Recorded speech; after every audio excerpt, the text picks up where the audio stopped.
she blows so tenderly at midnight. When out of midnight out comes the hoot, and she blows so wild and fun. When a woman comes to moon and I do know, won't you listen to that wind as it goes blowing through my mind?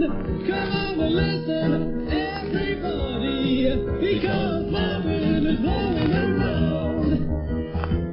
Oh, won't you listen to the howling wind?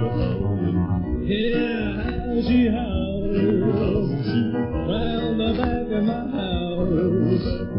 Oh, won't you listen to the howling wind?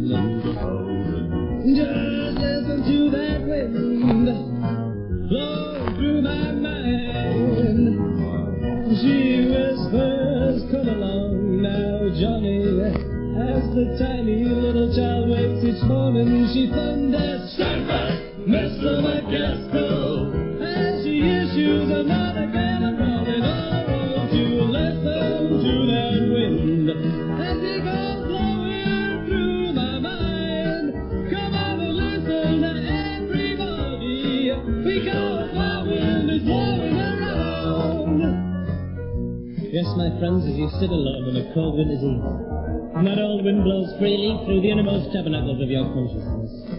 Perhaps you will dream of a golden trumpet, blowing sweet melodies of pleasure through a garden full of little kittens and fluff. Or perhaps you will dream of a vicious mud creature, roaring unpleasantly at a manure garden. In any case, my friends, that's the sound of the howling wind. She blows